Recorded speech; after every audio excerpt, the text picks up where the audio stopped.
আমি পিয়ালি বলছি। আপনারা শুনছেন সুমন ডিজিটাল অ্যানিমেশনের পর্দায় আজকের বিশেষ কাহিনী।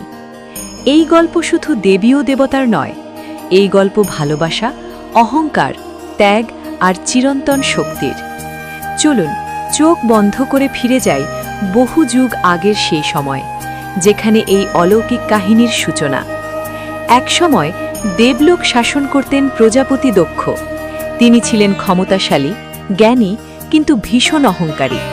তার কন্যা ছিলেন দেবী সতী, পবিত্র, শান্ত, অথচ অদম্য শক্তির আধার। সতী নিজের হৃদয়ের ডাকে মহাদেব শিবকে স্বামী হিসেবে গ্রহণ করেন, কিন্তু দক্ষ এই সম্পর্ক মেনে নিতে পারেননি। তার চোখে শিব ছিলেন সমাজের নিয়মের বাইরে থাকা এক যোগী, ভস্মমাখা, নির্লিপ্ত, অহংকারহীন। সময় গড়িয়ে একদিন দক্ষ এক বিশাল যজ্ঞের আয়োজন করলেন। দেবতা, ঋষি, মুনি সকলকে আমন্ত্রণ জানানো হলো, কিন্তু ইচ্ছাকৃতভাবে বাদ পড়লেন শিব ও সতী। পিতৃগৃহের টানে সতী একাই যজ্ঞস্থলে পৌঁছালেন, কিন্তু সেখানে গিয়ে যা দেখলেন তা তার হৃদয় ভেঙে দিল। তার স্বামী শিবকে প্রকাশ্যে অপমান করা হচ্ছে, তার অস্তিত্বকে অস্বীকার করা হচ্ছে। এই অপমান সহ্য করতে না পেরে সতী যজ্ঞের অগ্নিকুণ্ডে আত্মাহুতি দেন। সেই মুহূর্তে আকাশ ভারী হয়ে আসে, বাতাস স্তব্ধ হয়ে যায়। এই সংবাদ যখন মহাদেব শিবের কানে পৌঁছায়, তখন সমগ্র সৃষ্টি কেঁপে ওঠে।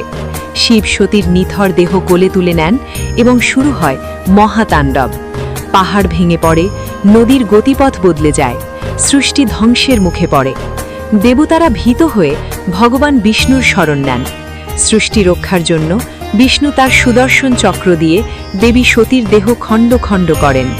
সতীর দেহের বিভিন্ন অংশ পৃথিবীর বিভিন্ন স্থানে পতিত হয়।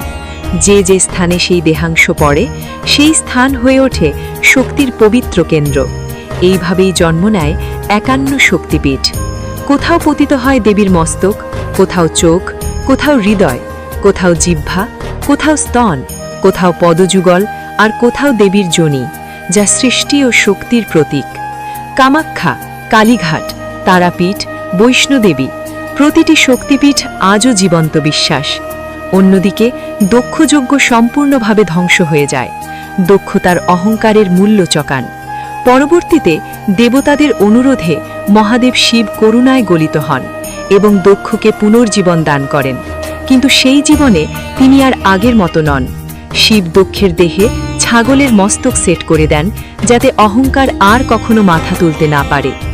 এইভাবেই সৃষ্টির শিক্ষা পায়, শক্তিকে অবজ্ঞা করলে, ভালোবাসাকে অপমান করলে তার ফল ভয়াবহ হয়।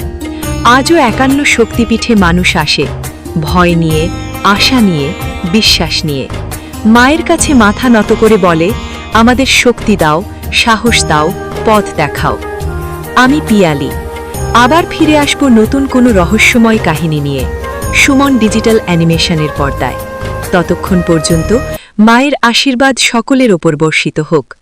দর্শক বন্ধুরা, আপনারা কমেন্ট বক্সে লিখে জানান সতীর যোনি কোথায় পতিত হয়েছে, সেই শক্তিপীঠের নাম কি, আর দেবীর নাম কি।